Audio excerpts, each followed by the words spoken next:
আপনি কি ডাক কয় আমি এ বেটা 24 এর আন্দোলনে আন্দোলন আমি বেটা টাকা দিছি বেটা। আচ্ছা ঠিক আছে, দিয়েছেন ভালো করছেন। এখানে একটা প্রোগ্রাম হচ্ছে, একটা অনুষ্ঠান। ও আপনি যে প্রোগ্রাম করতেছেন এখানে, আপনি কি আমার থেকে অনুমতি নিছেন? হ্যাঁ অনুমতি? আপনি কি ডাক? ওরে কয় আমি কেডা? আরে আমি সমন্বয়ক। আমি আপনি আমার কোন প্রোগ্রাম এখানে করতেছেন না, অনুমতি নেই কিছু না, আমি কেডা? আচ্ছা ঠিক আছে ভাই, ভুল হয়েছে, সরি। আমরা পরবর্তী অনুষ্ঠান করলে আপনাকে জিজ্ঞেস করে করব। এখন এই যে দর্শক চলে আসছে, আমার শিল্পীরা আসছে, এখন প্রোগ্রাম হবে। এসব সরি টরি হবে না। বর্তমান যুগে আপনি পোলাপান সব জেনারেশন সব নিয়ে জেনারেশন 11 যে 12 এ পড়তেছে আমি আপনি এখনো জানা বোঝেন না। ছাড়েন কিছু দেখছেন বুঝেন না কিছু না। তো এই ধরেন হাত দেন। এত কষ্ট করে দেশটা স্বাধীন করলো, আমি এগুলোকে চাইনি তো। যান। কি জানি একটা অবস্থা, দেশটা কই গেল? এরা সময়ের নায়ক, কিছু বলার নাই। তো দেখ আমরা অনুষ্ঠান শুরু করি নাকি? ঠিক আছে তো আমরা অনুষ্ঠান শুরু করি। একটা গুলি চলে, আর যদি একটা আমার কর্মীর গায়ের উপর হাত দেওয়া হয় তাহলে দেশে জ্যৈষ্ঠ মাসের আগেই নির্বাচন দিতে হবে। আসেনি কোনো মানে। ভাইরা আমার, আমি টেন্ডার চেয়েছি, আমার টেন্ডার দেওয়া হয় নাই। টেন্ডার দিয়েছে ভুট্টো সাহেবের লোককে। ভাইরা আমার, এদেশের পল্লীর পরতে পরতে আমার কর্মীদের কি, আপনার সমস্যা কি? এই মেয়ে, আপনার সমস্যা কি? এটা আমার এলাকা, আমি নেতা। করে খাইছে না, আপনাকে তো কোন দলের ব্যানারে দেখি নাই। আপনার আমি খাই খাই দলের প্রতিষ্ঠাতা পরিচালক এবং সভাপতি, আমি দলের চেয়ারপারসন। মাশাআল্লাহ। আপনি জানেন আমার দলের মার্কা কি? কি মার্কা? কি? The one and only, full and final, latest, greatest, fittest বদনা। বদনা তো চিনি, কিন্তু এটা যে মার্কা এটা তো জানতাম না। এখন থেকে জানবেন। আপনার বাথরুমে ঢুকলেই আমার দলের মার্কার কথা মনে পড়বে আপনার। আচ্ছা, আপনার জন্য একটা প্রশ্ন হচ্ছে, আপনাদের কি কমিটি আছে? আছে। তাই সারা দেশে কমিটি আছে? সারা দেশে নাই, তবে আমাদের 3 সদস্য বিশিষ্ট কমিটি আছে। ভাইরা আমার, প্রথম সদস্য হচ্ছে আমি, দ্বিতীয় সদস্য হচ্ছে আমার বউ, আর তৃতীয় সদস্য হচ্ছে আমার 5 বছরের ছেলে। ও আচ্ছা ঠিক আছে স্যার, আপনি যেহেতু আসছেন, আপনি সম্মানিত মানুষ, আপনি বসুন। অনুষ্ঠান শেষে আমি আপনাকে ডাকবো।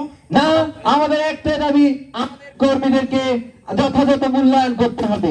দেখছেন অবস্থা, এই বিশাল দলে কর্মী হয়েছে 3 জন, হেতে হেতার বউ আর হেতার বলা, এই রাঙ্গ অবস্থা।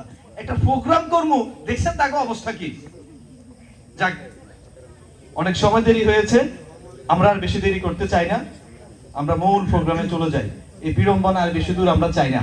সম্মানিত উপস্থিতি, আজকের সাংস্কৃতিক অনুষ্ঠানে আপনারা জানেন আমাদের চাঁদপুর থেকে শিল্পীরা এসেছে। ওমা, এরা কারা?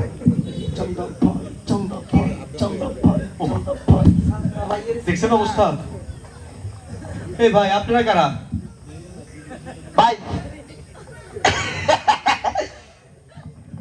এতে ওমা, এগুলো কি দিতাম? আরে চান্দা দে বেটা, চান্দা চান্দা চান্দা, চিনোস না? চান্দা দে। চান্দা তো দিছি হচ্ছে এই কি বলে, স্বাধীনতার আগে মানুষ চান্দা টান্দা নিত, দিছি।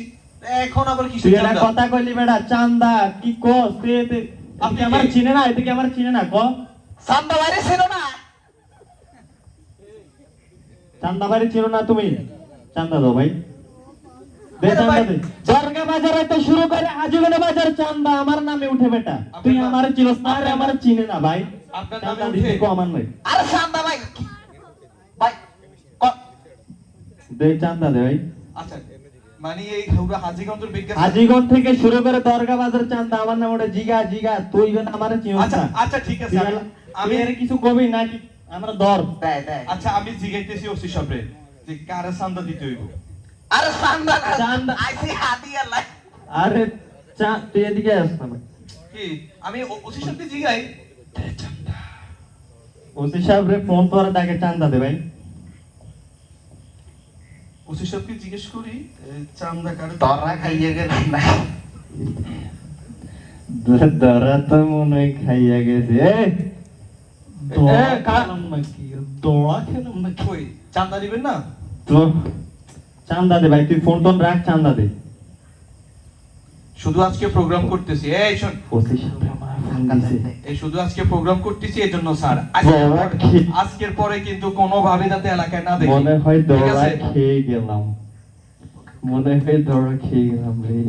দেখছেন অবস্থা, একটা প্রোগ্রাম করবো এখানে নাকি এবার চান্দা দিতে দেব, মানে কি যে অবস্থা, তাকে যন্ত্রণায় কই যে যাবো আল্লাহ মাহবুদে জানে। এটা অনুষ্ঠান করবো, সে সকাল থেকে বলতেছি কিন্তু অনুষ্ঠানে কোনো নামগন্ধ নাই। এই আসে একজন, এই আসে আরেকজন, এখন আসছে চান্দা নিত। যাক এসবে আর ভাবতেছি না, আমরা চলে যাই প্রোগ্রামে, নাকি সবাই রেডি তো? আচ্ছা, সম্মানিত উপস্থিতি, রানে কানে আঙ্গুলের চিপায় চাপায় সারা শরীরে আপনার ঘা পাসরা ভরে গেছে। দাদা ভাই আপনি যখন চুলকান মনে হয় যেন কাঁচা রসগোল্লা চাপায় খান। আল্লাহ। দাদা ভাই আপনি যখন চুলকান মনে হয় যেন 300 টাকার কামলা ভাড়া কইয়া আর নিচে চুলকান। দাদা ভাই আপনারা অনেকেই আমাকে চিনে থাকবেন, কারণ চিনারই কথা, আমি বাংলাদেশের 64 জেলার 68,000 গ্রাম বাংলায় দাদা ভ্রমণ করে এই ভাই রাখেন আসতে, বিশেষ করে টেকনাফ থেকে তেঁতুল, রূপসা থেকে পাথুরিয়া, সুন্দরবন, বান্দরবন, আন্দরকিল্লা, কুমিল্লা, নোয়াখালী, পটুয়াখালী, মহেশখালীর বিভিন্ন জায়গায় দাদা ভ্রমণ করে থাকি। দাদা ভাই আমি একটি রোগের ঔষধ বিক্রি করি, রোগটার নাম আরে ভাই এটা অনুষ্ঠান, আরে সাথে খাউজানি ভাই সুলকানি, রাজা সুলকা, রানী সুলকা, সুলকা সাকের সাকরানি, টিপলে বাইরে লাল পানি। এছাড়া আছে আমবাদ, জামবাদ, গিরেবাদ, রসবাদ, খসবাদ, বিভিন্ন জয়েন্টে ব্যথা, পয়েন্টে ব্যথা। দাদা ভাই আমার এই মলম যখন দাদা ভাই আপনি লাগাই দিবেন সাথে সাথে কাম শেষ হয়ে যাবে। দাদা ভাই আমাদের মধ্যে এখানে অনেক ভাইরা আছে যারা নিজেদের প্যান্টে পকেটে হাত দিয়া খাউজিতে প্যান্টের পকেট সিটা বানাইছেন। দাদা ভাই আপনি যখন বাসে উঠবেন, বাসের কন্ট্রাক্টর যখন আপনার কাছে ভাড়া চাইবে, দাদা ভাই আপনি যখন পকেটে হাত দিবেন, দাদা ভাই আপনার হাত কোন জায়গায় চলে যাবে দাদা ভাই সেটা আমরা নাই বলি, লজ্জার কথা। এখন কি দাদা ভাই আপনার কি কোনো চুলকানি আছে? ওই কথা একটু ছিল, জি বলেন। যে কইলেন না গজন, পয়েন্টের ব্যথা সব ভালো জি হয়ে জি যায়। জি, আমার এই ম্যাজিক মলম দাদা ভাই আপনি যখন রাতের বেলা সবাই ঘুমিয়ে যাবে, দাদা ভাই আপনি একেবারে নীরবে নির্ভীতে আপনি আস্তে আস্তে চুলকাইবেন, জায়গায় জায়গায় চুলকাইয়া যখন আসলে কি ভালো হয়? দইলা লাগাই দিবেন দাদা ভাই, আমি কথা দিলাম দাদা ভাই আমার এই মলম মাত্র 7 দিনের মাথায় আপনার সব চুলকানি ব্যথা দূর তাহলে হয়ে কি যাবে। কোন একটু চেক করি, আমার এই হাতের এখানে ব্যথা, তাই ওষুধটা লাগান। আচ্ছা দাদা ভাই আমি আপনার এই মলমটা সর্বশেষ লাগাই দিব। এর আগে আমাদের কোম্পানি যে আরো একটা জিনিস আনছে সেটা একটু নিবেন। সেটা কি? আমাদের কোম্পানি আপনাদের কথা চিন্তা করে আরো একটি জিনিস আনছে, যেটার নাম হচ্ছে হজমি। আমাদের মধ্যে এমন অনেক ভাই আছে যারা নিজেদের জিহ্বাটাকে কোনোভাবে কন্ট্রোলে আনতে পারে না। জন্মদিন, বিবাহ, ধুয়োবাদ, জেতা বুঝতে, মরা বুঝতে, শূন্যতে ঘটনা, সেমিনার, কোন ধরনের অনুষ্ঠান দাদা ভাই আপনার হাত থেকে রেহাই পায় না। দাদা ভাই আপনি দাওয়াত দিলেও যান না দিলেও যান, গলা থেকে তলপেট পর্যন্ত দাদা ভাই ঘুরিবে দেখান। এমন অবস্থায় আপনার শরীরটা হয়ে গেছে জাপানি দাদা ভাই। এখন আপনি বলছেন বিপদে কি করবেন, জাপান সরকার কোনোভাবে ভিসা দিতে আসে না। আপনি যখন বাসে উঠেন দাদা ভাই 3 জনের সিট একজনে দখল করেন দাদা ভাই, আর বাসের অন্যান্য যাত্রীরা আপনারা দেখলে ইফটিজিং করে দাদা ভাই। এই জন্য এখন আপনার করণীয় কি, আপনি যখন এই হজমিটা খাবেন দাদা ভাই, আমি কথা দিলাম মাত্র 1 মাস সেবন করবেন দাদা ভাই। এই ওষুধটা এমন ভাবে আপনার চর্বিগুলো কাটতে থাকবে নীরবে নির্ভীতে, আপনি টের পাবেন না দাদা ভাই। আর দেখবেন 1 মাস পরে আপনার মা আপনারা চিনতে পারতেছে না দাদা ভাই। আপনার যদি হজমিটা লাগে নিবেন, তার আগে আমাদের যে কোম্পানি মলমটা আনছে সেই মলমটার একটা সিম্পল একটু দিয়ে দেই। আচ্ছা দেখি লাগান। এটা ইউনিক টাইপের মলম দাদা ভাই, আপনি যখন এটা লাগাবেন এই যে একটু গ্রান নেন, এটা গ্রান শুকে লাগে, অত্যন্ত চমৎকার দাদা ভাই। আমি কোনো মিথ্যা কথা বলার জন্য এখানে আসি নাই দাদা ভাই।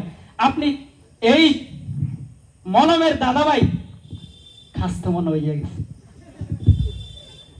দাদা ভাই। আপনি কি আছেন? এই দাদা ভাই, দাদা ভাই আমার মলম কাজ করছে তাইলে? দাদা ভাই কাম করছে না?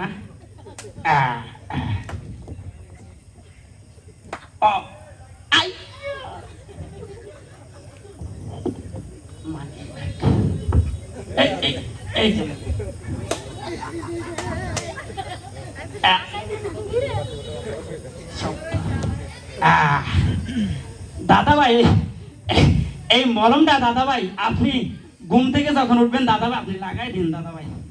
আমি যাই দাদা ভাই, আমার তো কাম শেষ।